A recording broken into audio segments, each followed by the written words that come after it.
अस्सलामु अलैकुम वरहमतुल्लाहि वबरकातुहू। मेरे भाइयों, ज़कात के माल पर साल के गुज़रने का क्या मतलब है?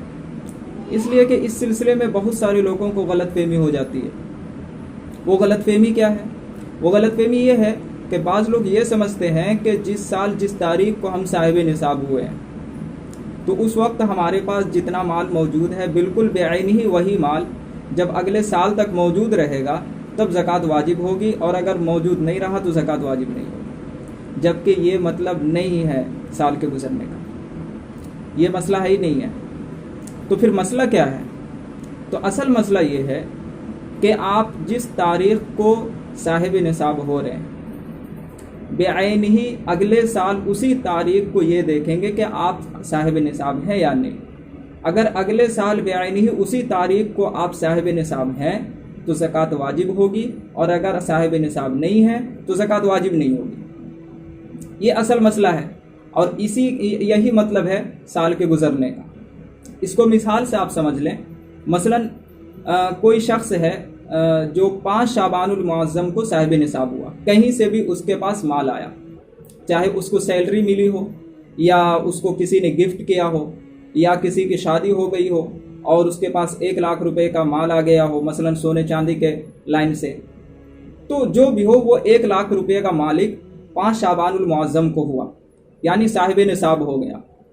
तो अब वो अपनी डायरी उठाए और ये नोट करे कि मैं 5 शाबानुल मुअज़्ज़म को साहिब निसाब हुआ। ये ना लिखे कि मैं 1 लाख रुपए का मालिक हुआ, बल्कि ये लिखे कि मैं साहिब निसाब हुआ 5 शाबानुल मुअज़्ज़म को। उसके बाद डायरी बंद करे और रख दे। उसके बाद फिर अगले साल का इंतज़ार करे, अगले साल 5 शाबानुल मुअज़्ज़म का इंतज़ार करे। 4 शाबान तक उसके पास फिर क्या माल आ रहा है, कौन सा माल आ रहा है और क्या जा रहा है, क्या खर्च हो रहा है, इसके ऊपर बिल्कुल ध्यान ना दे, इसकी बिल्कुल फिक्र ना करे। बस जैसे ही फिर अगले साल की जो तारीख़ और 5 शाबानुल मुअज़्ज़म आएगा, बस वो इंसान कलम और अपनी डायरी उठाए और ये नोट करे कि हमारे पास कितना माल है।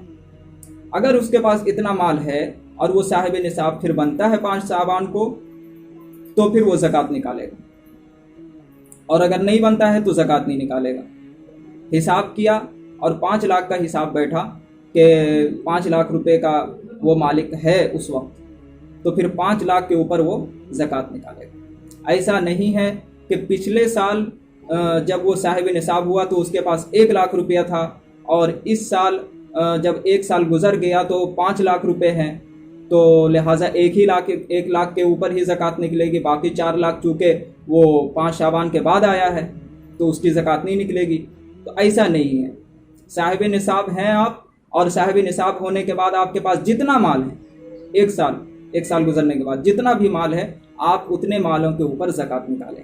तो असल मसला यही है कि साल के गुजरने का। बाकी इन 2 तारीख़ों के दरमियान कितना माल आ रहा नहीं आ रहा, इसके ऊपर ध्यान ही नहीं देना है। उसके बाद फिर आप हिसाब कर लिए 5 शाबानुल मुअज़्ज़म को, अब बेफिक्र हो जाए।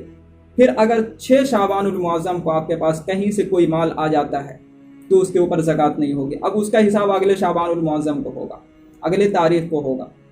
इसका हिसाब आप ये नहीं कर सकते हैं कि चूँकि कल ही मैंने हिसाब किया ज़कात का और कल ही हमारा 5 लाख रुपया निकला, अब यहाँ फिर आज 6 शाबान को मेरे पास 2 लाख रुपए आ गए तो इसकी भी ज़कात शायद निकलनी हो। तो ऐसा नहीं है। अब ये जो 2 लाख रुपया इसके ऊपर बेफिक्र हो जाए, अब सीधा आप 5 शाबान को फिर हिसाब करेंगे। इसी तरीके से आप अपना हिसाब जो है ज़कात का वो सिर्फ 5 शाबान को करता रहेंगे और यही देखेंगे कि मेरे पास कितना माल है।